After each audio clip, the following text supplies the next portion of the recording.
Hola a todos, bienvenidos a este nuevo episodio de Medicina fuera del radar, en el que hablamos de aspectos del día a día, sobre todo de especialidades médicas que no son tan conocidas. Y en ese sentido tengo el honor, el placer de estar aquí con Juan. Juan Muñoz es residente de Anatomía Patológica en el Hospital Clínic de Barcelona. Es una persona muy querida en MediPlus porque es uno de nuestros tutores y la verdad que para mí es un orgullo conocerle en persona. Ya hace mucho que le conozco a nivel virtual y ponerle cara y cuerpo me ha encantado. Gracias por estar aquí, Juan, para contarnos lo que es Anatomía Patológica. Bueno, el orgullo es mío y el honor también. Y las gracias te las tengo que dar porque me acojas en tu podcast incipiente y por dejarme contacto sobre la patología, que creo que es una especialidad apasionante. Lo es, seguro que lo es, y lo que es extremadamente desconocida, ¿no? Yo creo que cuando pensamos en medicina fuera del radar, hay pocas especialidades más desconocidas que anatomía patológica. ¿Por qué crees que están desconocidas? Sobre todo teniendo en cuenta que es una especialidad súper importante que pone diagnóstico al 90% de lo que hacemos. ¿Por qué crees que es tan invisible? Bueno, yo diría que el motivo fundamental, que puede ser el más obvio, es que es un trabajo en la trastienda, ¿no? Que al final lo que pone fruto a nuestro trabajo se hace gala en la labor clínica, ¿no? Pues tienes un diagnóstico patológico y al final la prueba ha ido vehiculizada por un circuito clínico de especialidades tal y al final es un clínico quien lo transmite. Pero te diría que yo creo que esto es algo que está cambiando. Yo creo que de un tiempo a esta parte la patología está evolucionando como especialidad. Pues antes teníamos un modelo de medicina que era súper paternalista. Oye, mira, señor fulanito, esto es lo que se va a hacer y punto. Ahora no. Ahora es un momento en el que la medicina tiene mucha más autonomía, el paciente demanda información, quiere saber qué es lo que tiene, quiere saber por qué tiene una cosa y no otra. Y yo creo que ahí se está abriendo una nueva ventana de oportunidad para que el diagnóstico que antes se ponía negro sobre blanco y se decía, aquí esto es lo que usted tiene, pues ahora sea el patólogo el que también pueda transmitir muchas veces esa información y decirle, sabemos que usted tiene esto y no tiene esta rama de enfermedades, no tiene ninguna de estas porque hemos hecho esto, esto y esto. Y si quiere una segunda opinión, la tiene y tal. Pero es verdad que venimos del modelo anterior y estamos en una evolución, estamos en un cambio y hasta que lleguemos a ese punto, pues pasará un tiempo. ¿Cómo fue tu proceso? ¿En qué momento decidiste que querías ser patólogo? Porque, bueno, uno parece que dice, yo he estudiado medicina para hacer neurocirugía, para ser forense, porque todos hemos visto muchas pelis, pero ninguno ha visto un patólogo en una peli. De verdad. ¿Qué bueno, te llevó? Te voy a discrepar porque hay una película buenísima de Will Smith, que se llama La verdad duele y es de un patólogo, es de un neuropatólogo y encima de Will Smith, así que no esté escuchando que se la ponga, que es una peli buenísima. Creo que está en alguna plataforma digital, así que es espectacular y va del descubrimiento de una enfermedad por un patólogo. Pero bueno, cerrando eso, cuando decido yo que quiero esa especialidad, me retrotraigo un poquito más y te digo cuando decido ser médico. Vale. Yo, como le suele pasar a muchos compañeros, un familiar enferma, en mi caso, mi abuela que tenía cáncer de ovario, un cáncer de ovario metastásico y ella fue diagnosticada cuando yo tenía 15, 16 años, evolucionó muy mal porque ya era un estadio metastásico y de ver todo el sufrimiento que ella tuvo, lo poco que se podía hacer en aquel momento y hoy también, lamentablemente, con el cáncer de ovario, pues fue cuando yo decidí, mira, yo quiero hacer algo con mi vida profesional que esté relacionado con esto, quiero ser médico. Y una vez pues entras en medicina, pues te das cuenta que relacionado con el cáncer, que era mi vocación principal, pues hay muchas especialidades. Que está la parte de la patología, que es la parte que se encarga de diagnóstico, comprensión de la enfermedad, ponerle nombre y apellido, subclasificar, etcétera. Que está la parte quirúrgica, pues se opera tal tumor, se opera otro. Está la parte clínica, está hematología, está la oncología médica, la oncología radioterápica y por ahí me había movido yo. Yo sabía que cirujano no, porque plástica en el colegio se me daba fatal. Entonces yo no pasaba del notable nunca en plástica, las pelotillas de papel se me quedaban en los dedos, en fin, un desastre. Y entonces ya esa descartada y me fui moviendo más por las otras, hasta que vi que patología podía aunar muy bien esa parte que era más científica, que me atraía a mí mucho, más de comprensión, de razonamiento de la medicina y demás. Sí que es verdad que a mí la clínica siempre me atrajo mucho, de hecho la oncología o la hematología pues siempre las estuve pensando hasta el último momento, pero al final también me lié una manta a la cabeza y dije, bueno, pues por la menos desconocida, la que también ofrece más posibilidades de cambio, más vertiente a evolucionar, a hacer cosas nuevas y ahí me puse. Fenomenal. ¿Y alguna vez te has sentido como cuando dices que eres médico, o sobre todo en tu familia, que decepcionas a alguien cuando dices que eres anatomopatólogo, como que la gente siente que no eres médico de verdad, tanto a nivel fuera hospitalario como a nivel hospitalario? ¿Has sentido esa presión alguna vez? Yo creo que no, yo creo que nunca la he sentido, porque también mi evolución como estudiante de medicina y luego ya como médico y ahora como residente, siempre con mi entorno y amigos y familia, pues han tenido muy en cuenta lo que era la patología y la histología, porque yo era alumno interno de histología. En Granada, que es donde yo hice la carrera, pues daba clase mi profesor que ha sido mi maestro y una de las personas que más me han marcado, Antonio Campos, muy famoso por allí, entonces pues todo el mundo sabía un poco de qué iba el tema y yo además lo iba aleccionando con el paso del tiempo y nunca lo he sentido tanto. Además, yo también soy muy revanchista, ¿no? Cuando me dicen algo de, bueno, pero es que falta tal componente de la medicina y yo tal, les digo, bueno, dame tiempo que ya llegará el momento en el que ese componente, si es verdad que falta, pues se haga en esta especialidad. Si es verdad que podemos aportar, sí, las cosas no tienen por qué ser estáticas todo el tiempo. ¿Y te costó mucho renunciar a esa parte eminentemente clínica? Sí que me costó, sí que le di muchas vueltas porque al final la parte clínica es algo fundamental de la medicina y hay muchos perfiles de médicos al que de primeras pues esa parte no le atrae y le interesan otras de la medicina y está genial, ¿no? Hay muchas especialidades que lo cercenan completamente y se desarrollan profesionalmente, aportan al paciente desde otras perspectivas, le aportan muchísimo. Pero a mí sí que era algo que me gustaba, se me da bien y consideraba que, bueno, que es algo que a mí me gustaría tener. Pero en un momento dado sí que dije que si era algo que quería tener, pues tenía que desarrollarlo dentro de esa especialidad, no llevar una especialidad clínica hacia la patología, sino la patología hacia la clínica. Es verdad que patología, a diferencia de otras especialidades que son puramente de laboratorio, sí que tiene ya, no solo el futuro, ventana hacia el paciente. Está la patología intervencionista, ¿no? Que en el mismo punto de atención se le hace una punción con aguja fina al paciente, en una tumoración, en un ganglio, etcétera, se hace un frotí y en ese mismo momento pues se puede dar una información importantísima a un paciente de preliminarmente, antes de poder hacer técnicas complementarias, pues yo creo que su diagnóstico va a ser este. Y ese también es un momento clínico fundamental en el que las habilidades clínicas tienen que estar muy trabajadas para poder transmitir un diagnóstico así. Tú lo sabes como hematóloga.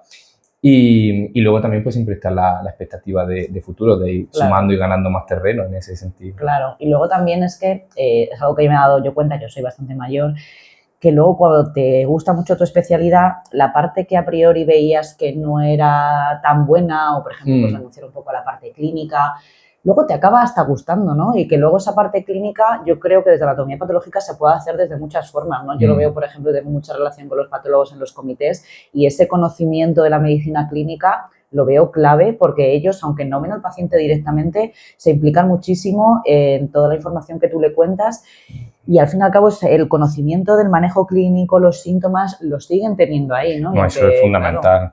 Claro. A mí me gusta mucho una cita que dice que un patólogo que mirara solamente las laminillas y que no mirara al paciente en su globalidad estaría más cerca de alguien de la filatelia, de estar con los sellos allí o con los cromos, que de un médico. Y eso es totalmente así. Ahora mismo, hace poco que estuve grabando la clase de patología de aquí de la academia, pues eso era un mensaje que decía fundamental. Si vamos, por ejemplo, claro, no ya solo en la vida diaria, sino una pregunta del MIR, ¿no? Si miro solamente la imagen y no veo lo que hay detrás, pues no estoy viendo nada, pues con el paciente más todavía. Si yo me tiro a mirar una imagen histopatológica y no veo la historia clínica del paciente, no veo ese paciente lo que ha tenido antecedentes desde su primer momento hasta el día actual, pues entonces yo no estoy aportando nada, yo solamente estoy dando una imagen sesgada. También muchas veces la gente piensa que desde especialidades que no son tan clínicas, aunque sí que pueden tener una vertiente clínica, las cosas no siempre duelen, pero vamos a la parte emocional de anatomía patológica, que yo creo que también existe. ¿Tú te acuerdas la primera vez que dejaste escrito o viste escrito en un informe carcinoma tal y pensaste, esto que estoy escribiendo aquí, estos marcadores van a cambiar la vida de un paciente, de una persona y sus familias. Esto no es un número de historia, es una persona. Sí, pues eso pasa desde el minuto uno. Y no solo por unos marcadores o por una imagen que se vea al microscopio. Al final, otra parte de nuestra especialidad, y aprovecho aquí para hacerte la puntualización, al final nosotros tenemos una especialidad que es multicomponente. A mí, me lo han notado, en vez de decir anatomía patológica, digo patología. Sí. Porque la anatomía es de visum, es lo que yo veo con el ojo. Y esa es la parte de yo tener un órgano delante, anatomía patológica. La parte del microscopio es la histopatología y luego la parte de las mutaciones, la patología molecular. A mí no me gusta decir anatomía patológica porque es como decirle a los digestivos los endoscopistas. No, una parte de los digestivos son endoscopistas y el resto no. Pues, igual pasa con la patología. Volviendo, la primera vez que yo tuve delante una imagen de anatomía patológica, un órgano, un colon de un paciente que tenía un adenocarcinoma, y era mi responsabilidad como residente determinar hasta qué lugar infiltraba ese tumor, y yo sabía que en función de hasta donde se dijera que infiltraba ese tumor, en función de cómo tallara la pieza, de la habilidad que yo pusiera en ello, podría venir determinado luego el que ese paciente se le hiciera un tratamiento o no se le hiciera de ese momento. Eso es una responsabilidad grande y es una impresión que te da desde el primer momento. Luego ya, obviamente, cuando se mira a nivel histopatológico qué tipo de tumor tiene, cuáles son los marcadores, pero desde el día 1 que se entra a la residencia y que se empieza a trabajar, te cae encima el peso de la responsabilidad de que estás trabajando con pacientes con enfermedades muy graves y que el acto tuyo de responsabilidad va a determinar toda la cascada terapéutica que venga después. Hay mucho miedo al error en anatomía patológica. En patología, perdón. Yo diría que sí, que hay mucho. Pero es algo que se aprende a sobrellevar con el tiempo. Yo al final soy un residente súper primerizo y no puedo hablar tanto en primera persona, pero sí por ver a mis mayores, ¿no? Por ver a mis R's mayores o a los adjuntos cómo intentan lidiar esa incertidumbre, pues preguntándose entre ellos, contando siempre con que 3 cabezas piensan mejor que una, y cuando un paciente presenta un caso complejo, pues intentar pensar entre varios. Pero muchas veces hablando con mis coR o con mis R mayores está el vértigo de decir, llegará un momento en el que nosotros firmaremos ese informe y en el que la sentencia que se esté estableciendo ahí pues será lo que dirima todo ese camino del paciente y ahí tendrá esa responsabilidad. Pero yo creo que ese también es un componente psicológico de la especialidad que se tiene que trabajar a lo largo del tiempo. Se aprende con el tiempo. ¿Cómo es el día a día de un resi de patología o de un patólogo adjunto? Me da igual. ¿Cómo es un día a día? Es un día muy dinámico. Yo creo que también hay una imagen como equivocada de que el trabajo del patólogo es súper estático, ¿no? Bueno, voy a estar allí delante del microscopio las 9 horas que esté allí delante y todo el día y ya está. No. Es un trabajo muy dinámico porque al final involucra muchas partes distintas de la especialidad. Yo te propongo un día normal que yo llegue al hospital y lo mismo ese día pues me ha tocado otra actividad que tiene también la especialidad, que es una autopsia. Entonces yo llego por la mañana al servicio, tenemos una rueda de residentes que va pasando, cada cierto tiempo te tocará a ti hacer una autopsia y ese día pues me toca a mí. En ese momento pues tienes que revisar toda la historia clínica de ese paciente, desde el primer antecedente hasta el último, obviamente con especial atención a los últimos momentos vitales, cuál ha sido el proceso que le ha llevado al fallecimiento, cuáles son las preguntas clínicas que tenemos y las preguntas que queremos responder. Una vez pasa eso, tienes que ir a la sala de autopsias, hacer una autopsia completa al paciente, luego fijar una información con un informe preliminar que va luego a determinar cuál va a ser esa causa de muerte y que va a responder esa pregunta. Eso en base a la macroscopía, lo que ves. Exacto. En primer lugar, se hace un informe provisional con la imagen macroscópica, con esa anatomía patológica. A veces es suficiente. Nosotros tenemos un paciente que de repente presentó disnea, dolor, opresión torácica y tuvo una parada cardiorrespiratoria que no se revirtió a pesar de 12 adrenalinas consecutivas, una detrás de otra, y al final en la macroscopía vemos un TEP cabalgante entre las dos arterias pulmonares pues esa es la causa de la muerte. En otras ocasiones, no. Un paciente que presenta, por ejemplo, un trasplante de médula que no va bien, le empiezan a sacar analíticas, pues, plaquetopenia, anemia, porque el injerto no está respondiendo, fallece. Y después la pregunta clínica de qué ha sido lo que ha llevado al exitus, qué ha sido lo que ha conducido hasta aquí, pues se establece más por la histopatología. Pues quizá veamos una infección diseminada, quizá veamos que había una enfermedad injerto contra receptor, etcétera, etcétera. Y al final, pues con ese inicio del día que te comentaba, ya estás empezando el día con un triple objetivo que yo le digo a las autopsias, que es, por un lado, le estoy aportando a una familia una información súper valiosa de iniciar el cierre de duelo. Yo conozco qué es lo que le ha pasado a mi familiar, sé cómo ha tenido lugar el proceso, sé que se ha hecho lo mejor posible, pues ya puedo empezar ese proceso de duelo. Por otro lado, un componente clínico de examinar cuál ha sido el proceso clínico hasta llegar al éxito de ese paciente. Oye, mira, quizás si se hace la radiografía antes, en un caso en el que viene el peritonismo, tal, pues se puede abordar antes y no tenemos que tener un paciente con una sepsis tal que luego pueda llevar a este desenlace. Y luego también un interés científico de, sí, claro, hay enfermedades que no están totalmente descritas, un examen neuropatológico, por ejemplo, de una demencia, etcétera. Y ese podría ser el inicio del día, que tú terminas esa autopsia y a continuación, dependiendo de la especialidad que ejerzas, la subespecialidad o de la rotación en la que estés, en mi caso, tienes una lista de pacientes, de casos que ir revisando. Cada paciente, revisar su historia clínica, cuáles han sido los síntomas, cuáles síntomas, signos de consulta que se ha hecho hasta ahora en ese paciente y qué pruebas se le ha practicado, cuál es la intervención, ya sea diagnóstico o terapéutica. Pongo el ejemplo de ginecología, pues un sangrado posmenopáusico, se ha hecho una biopsia de Cornier, cuántas semanas después de, cuántos años después de la menopausia, cuántos centímetros, cuántos milímetros tenía ese engrosamiento de endometrio, y entonces ya llegas a la imagen histopatológica. Con esa imagen histopatológica aunas toda esa información y en ese momento orientas el caso. Esta paciente podría tener una hiperplasia endometrial.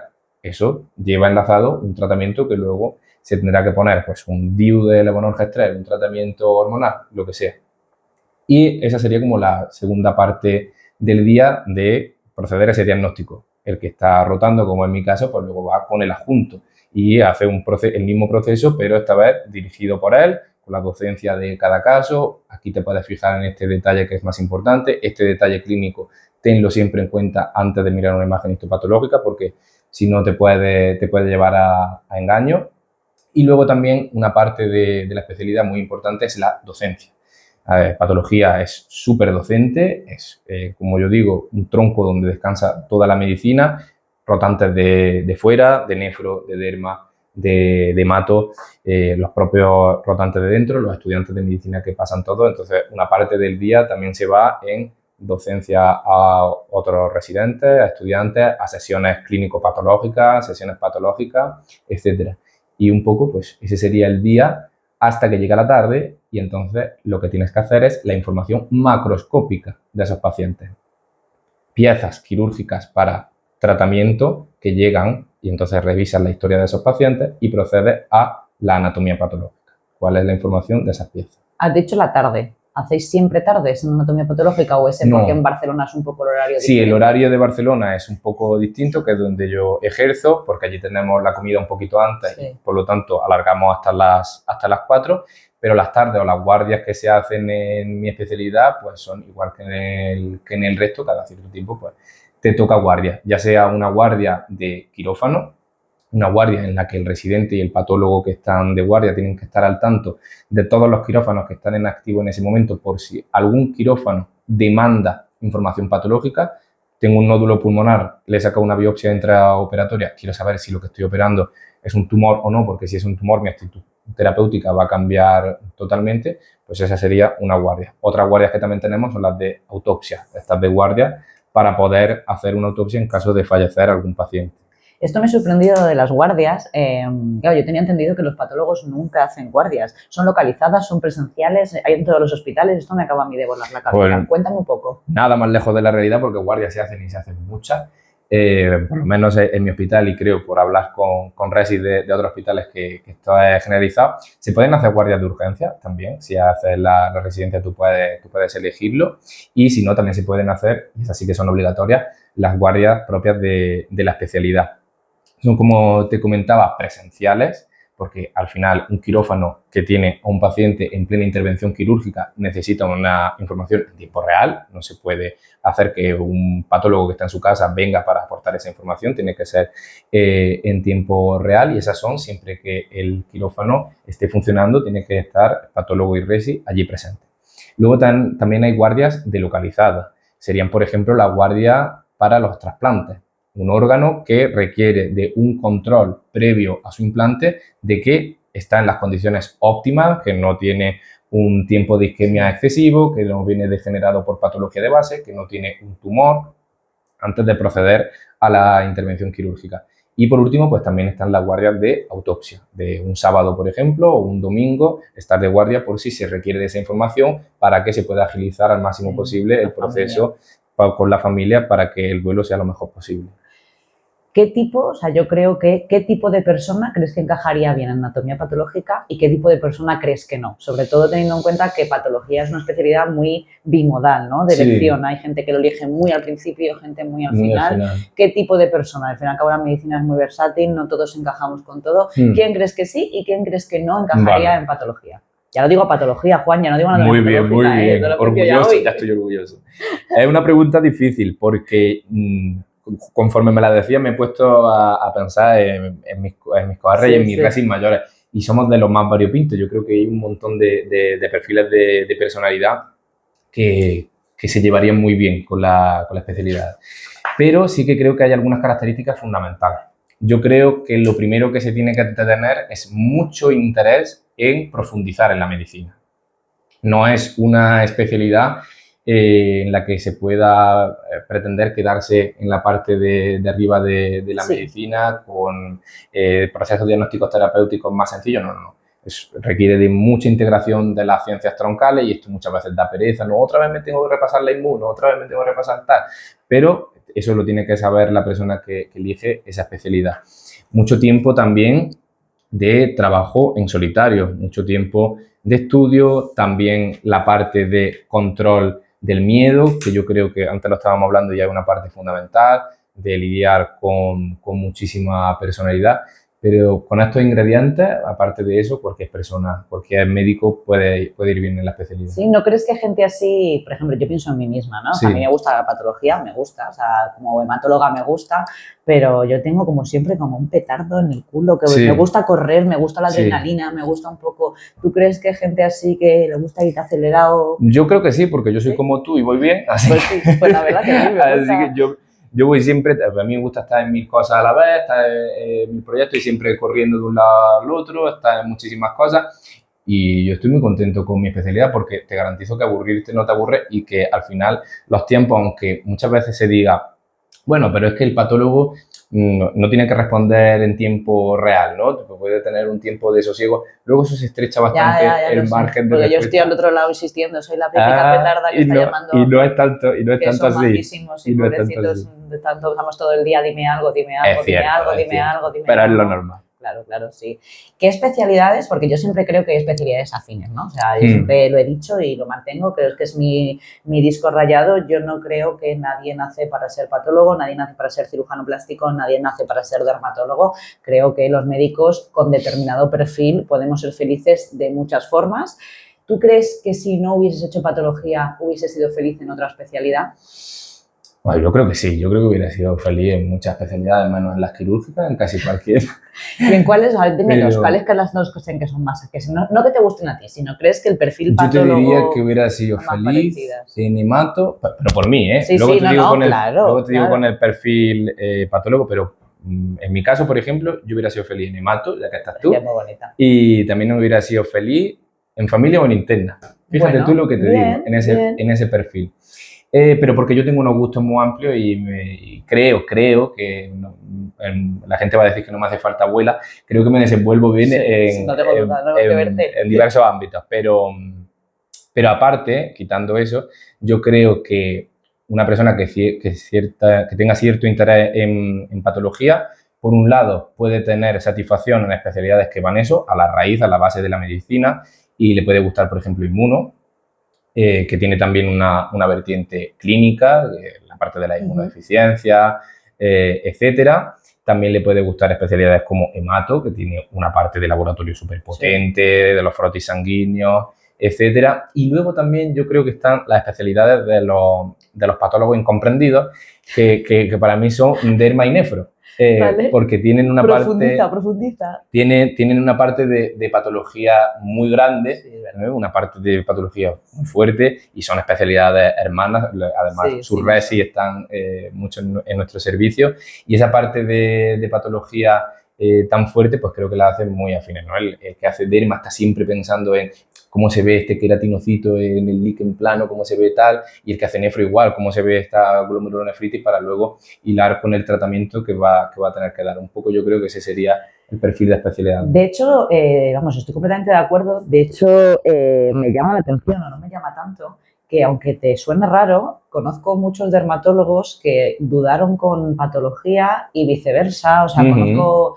mira que así desde fuera puedes decir que perfiles más diferentes, pero luego te das cuenta que no. Y de hecho conozco algún derma que luego repitió, hizo el MIR para hacer patología de nuevo. O sea, que sí que tiene una relación bastante estrecha. Sí, visto así, tienes razón. Otra pregunta interesante, claro, el 95% de las biopsias que ves son biopsias patológicas, ¿no? Teniendo en cuenta que, pues bueno, no se hace una biopsia, si yo no te hago por qué si una biopsia de médica si no tienes nada, ¿no? ¿Eso cambia tu forma de ver el día a día al cuerpo humano, a las personas? ¿Te hace más consciente de la fragilidad o has aprendido a separar esto? Es algo que a mí también me toca muy de cerca. Yo creo que te vuelves más hipocondríaco. Creo que sí. Y no solo por mí, sino porque se ve en el resto de compañeros. Al final tenemos el sesgo de lo maligno. Casi todo lo que vemos, o muchísimas cosas de las que vemos, son diagnósticos graves, enfermedades que condicionan un pronóstico a veces malo y por lo tanto pues siempre te estás poniendo en lo peor. Pero yo creo que hay que hacer mucho trabajo de separar y una vez sale uno del hospital, decir lo que ha pasado en el hospital, ahí queda y luego con lo que me cuenten mis familiares, mis amigos, voy a intentar quitarme ese seco de lo negativo, incluso con lo que me pase a mí. Aprendes, yo creo, claro, al fin y al cabo yo llevo una consulta de leucemia aguda, es una patología devastadora. Y me lo preguntan esto mucho y creo que no todo el mundo aprende a vivir con ello, pero al fin y al cabo los que nos metemos, que estás todo el día, acabas aprendiendo a vivir con ello y creo que es un privilegio. Pero esto es un ejercicio que me ha costado mucho entender, ¿no? Creo que es un privilegio acompañar, ya sea de manera diagnóstica o terapéutica, enfermedades tan graves, ¿no? Te permite también ver la vida de otra forma, ver la fragilidad y valorar mucho más lo que tienes. Y creo que muchas veces para sobrevivir, no sé tú, yo lo hago muchísimo, me pongo la capa de la superficialidad para protegerte y para, pues eso, para rodar, pero bueno, a veces duele. Ya. No, a veces. A mí me pasa igual. Yo me pongo la capa de la profesión y me pongo la bata. Bien. Y muchas veces me lo noto incluso con diagnósticos o con enfermedades que tiene alguna persona de mi entorno. Y yo noto cómo inconscientemente me intento poner la bata que pongo en mi día a día, como esa respuesta innata que tenemos para intentar defendernos de eso. Y al final yo creo que tiene un lado bueno, porque es ese lado que te ayuda o que te permite ver la vida de otra manera, desde la fragilidad que tiene y lo bonito que es, porque es efímero y que por eso se tiene que valorar, pero que luego también tiene ese lado negativo y que yo intento lidiar con él, intento quitarme, de decir, la bata se cuelga en la puerta del hospital, con lo que pase fuera, yo no tengo bata. Te hace una pregunta que vas a flipar, no te vas a esperar nada. ¿Tú eres millennial o no eres generación Z? Ah, pues eso sí que es una buena pregunta. Me vas a decir que quieres ser millennial, todos queréis ser millennial, pero porque no todo el mundo puede. Hay controversia. Ya estamos. ¿Quieres ser millennial? No, mira, es que justamente los que dicen que nacimos en el 99, porque yo soy del 99, dicen que somos zillennials. ¿Esto es así? Entonces me he quedado en medio. Yo me considero más Z. Vale, vale. Esto tiene su explicación, ¿vale? Esta pregunta va un poco dirigida, ¿no? O sea, los millennials somos la primera generación que no nacimos directamente con todo electrónico, ¿no? Sí. O sea, empezamos con lo analógico, nos fuimos adaptando. Creo que tú has nacido plenamente en una generación tecnológica. Yo creo que tuve mi primer móvil, que era, pues yo no sé si era el Nokia 3310 o el... No, era bueno, un Alcatel, una movida, en el año 2000, cuando tendría 10 años. ¿Cómo crees que esto puede impactar en la medicina, la patología del futuro? Por ejemplo, viene la IA, vienen las aplicaciones, vienen los microscopios electrónicos. Vale. ¿Crees que tu generación está mejor preparada para lo que viene o crees que todavía queda mucho por hacer en ese sentido? Ahora mismo estamos en un momento de cambio. Nosotros hemos empezado naciendo con un móvil en la mano. Pues a mí me ha pasado igual con la residencia. Yo he entrado en la residencia y los microscopios están virtualizados. Yo miro las preparaciones histológicas al ordenador. ¿Ah, sí? Yo miro, ¿No miras con el micro? Miro al microscopio algunas preparaciones. Qué vieja soy, ni me lo planteaba. Pues fíjate, miro al microscopio algunas preparaciones, por ejemplo, las citologías, se siguen viendo al microscopio, pero la inmensa mayor parte pues, se asemejan más a una sala de rayos que a la de antigua de patología en la que todo el mundo estaba con el microscopio. Ya casi todo es con el ordenador y tú tomas tus fotos directamente. Y la definición es buena y todo. Claro, yo me imagino ahí el tesoro romántico de echar el aceite de inmersión para el aumento de 60%. Tiene margen de mejora siempre todo, ¿no? Y yo siempre le saco puntillas, pero la resolución es muy buena y es equiparable a la del microscopio óptico de encima de tu mesa. Y luego de la inteligencia artificial y todas las herramientas que nos va a proporcionar, pues se abre un escenario enorme, un escenario de saber interpretar datos que antes, por nuestras limitaciones humanas, no sabíamos y ahora tener una herramienta brutal que nos va a permitir eso. Mucha más información sobre las enfermedades y sobre comprender cómo se desarrollan y cómo evolucionan. Pero es verdad que eso está ahora mismo naciendo, que tendremos que verlo años vista. Claro, ¿no te da respeto? ¿No te da un poquito de susto? A mí sí. A mí no. A mí sí. A mí no. ¿Será porque soy más Z que tú? Sí, yo creo que sí. Creo que sí porque me da un poco de miedo. O sea, creo que es fundamental, ¿vale? O sea, negar el valor de la inteligencia artificial es negar lo evidente. Pero creo que puede quizá, a ver cómo digo esto sin que suene mal, que me están grabando, creo que puede generar que el desarrollo de ciertas personalidades que no se esfuerzan pueden potenciarla, mientras que pueden ralentizar a esa persona que se esfuerza si ve que ir un poco más. Creo que nos puede hacer simplistas, sobre todo de cara a los diagnósticos, ¿no? La máquina te dice que es esto, lo validas, pues hay gente que va más allá. Pero ese es mi miedo, ojo, que yo no tengo una bola del futuro, pero me da un miedo que me cago, ya está, ya lo voy a decir abiertamente. Yo creo que ese miedo es válido y además lo tiene muchísima gente, pero al final es el mismo miedo que ha habido a lo largo de la historia humana siempre que ha habido una revolución. Cuando fue la revolución industrial, pues la gente se echaba las manos a la cabeza porque los caballos ya no tiraban de carros, por poner un ejemplo extremo. Pues ahora que la medicina va a dar un salto cualitativo, es verdad que habrá cosas que sean muy rutinarias, pues que ya no habrá que hacer, habrá cosas que se automaticen los procesos. Ya no se espera que el patólogo esté, por ejemplo, tampoco preparando su propia preparación histológica, haciendo su hematoxilina y eosina.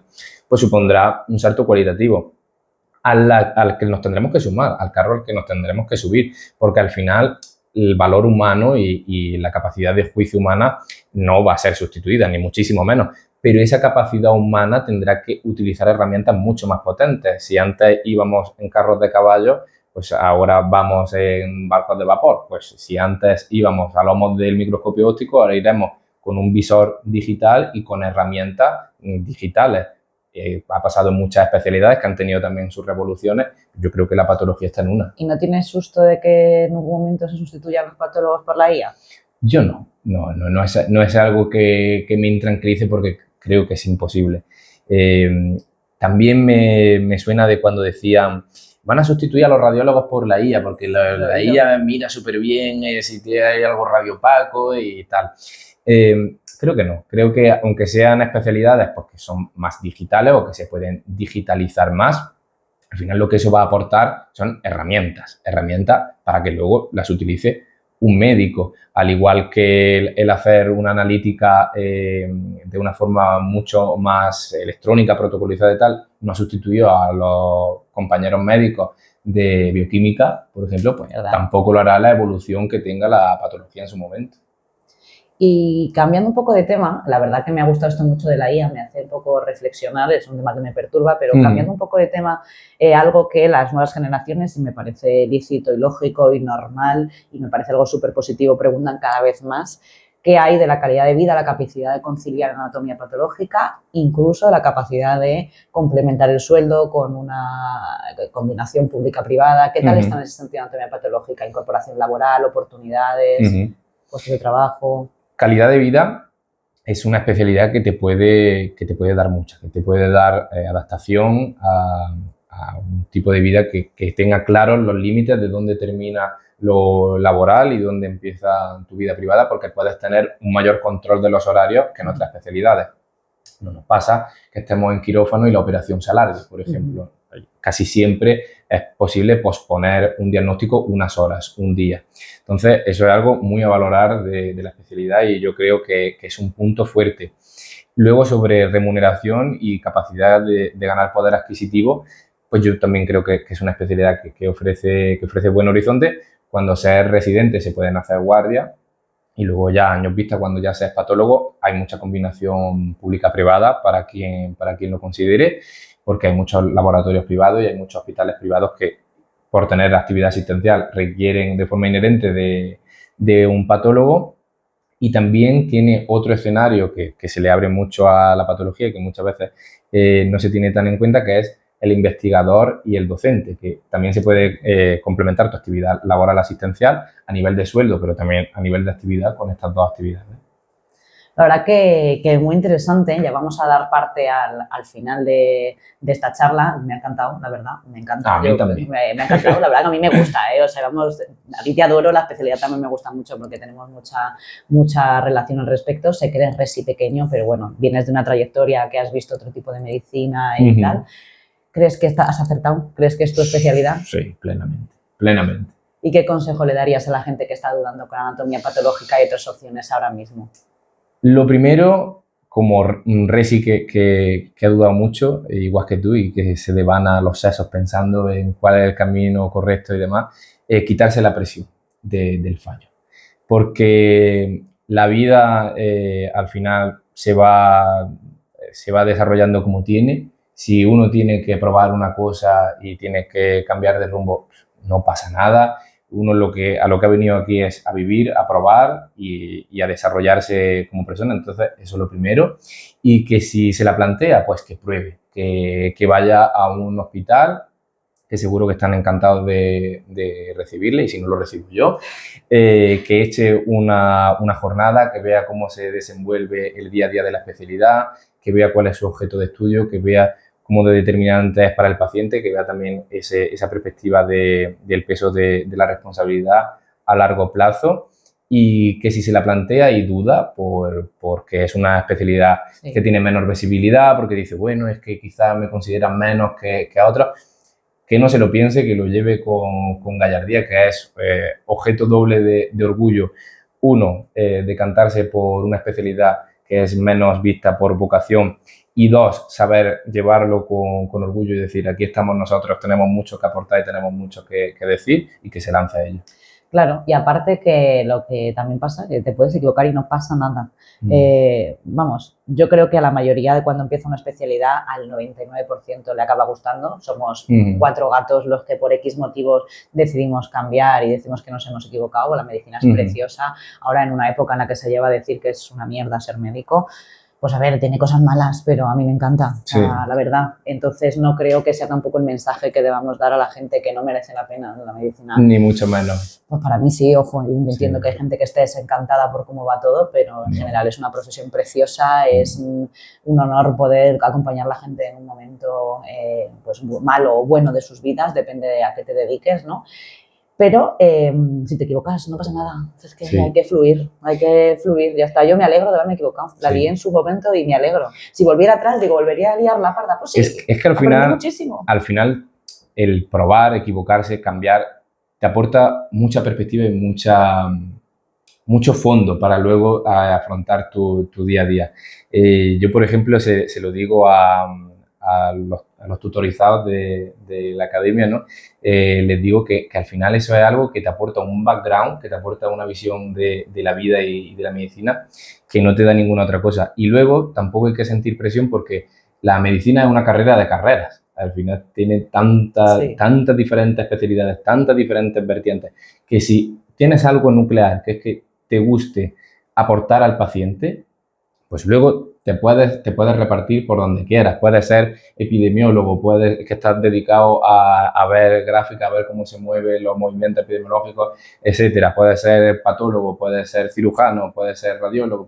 Hay muchos Al huecos, final, hay muchos huecos. En cualquier hueco está la personalidad de uno. Y en tu caso notas que tú empezaste otra especialidad, no vamos a entrar en ese tema ahora, pero una especialidad clínica, ¿notas que valoras más tu especialidad ahora que sabes qué es lo que te gusta y que has pasado por otra previamente? Sí, claro. Uno valora, una vez ve el abanico de la medicina, cuando encuentra algo en lo que se siente plenamente realizado, lo valora muchísimo.